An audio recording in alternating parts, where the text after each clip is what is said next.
ప్రధాని మోదీ అహ్మదాబాద్ లో పర్యటించారు. ఉదయం 8:30 అహ్మదాబాద్ ఎయిర్పోర్ట్ కి చేరుకున్న ప్రధాని నేరుగా ప్రమాదం జరిగిన స్థలానికి చేరుకున్నారు. అక్కడ అరగంట పాటు కూడా సందర్శించారు. ప్రమాదం జరిగిన బిల్డింగ్ ని పరిశీలించారు. ప్రమాద తీరుపై ఆరా తీశారు. అక్కడున్న అధికారులను వివరాలు అడిగి తెలుసుకున్నారు. దెబ్బతిన్న హాస్టల్ భవనం పరిసరాలను కూడా పరిశీలించారు. ప్రధాని మోదీకి కేంద్ర మంత్రి రామ్మోహన్ నాయుడు అక్కడ పరిస్థితుల్ని వివరించారు.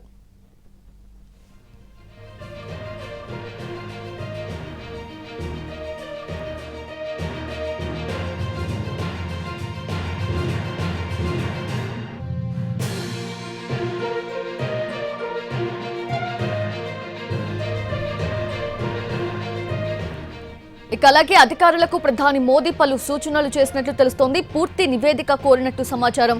నివేదిక కోరినట్టు తెలుస్తుంది. పలు సూచనలు కూడా చేసినట్లుగా తెలుస్తుంది. అక్కడ నుంచి నేరుగా 9:15 సమయంలో సివిల్ హాస్పిటల్ కి వెళ్లారు. అక్కడ దాదాపు 40 నిమిషాల పాటు కూడా ఉన్నారు.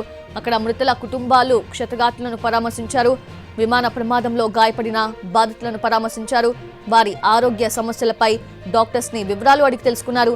వారు త్వరగా కోలుకోవాలని మోదీ కోరారు. అవసరమైన వారికి మెరుగైన చికిత్స అందించాలని ఆదేశించారు. క్షతగాత్రులకు ప్రధాని భరోసా కల్పించారు. అంతేకాదు ఘటనలో మృత్యుంజయుడిగా బయటపడిన రమేష్ విశ్వాస్ కుమార్ తో మోదీ ప్రత్యేకంగా మాట్లాడారు. ప్రమాదం గురించి స్వయంగా వివరాలు అడిగి తెలుసుకున్నారు.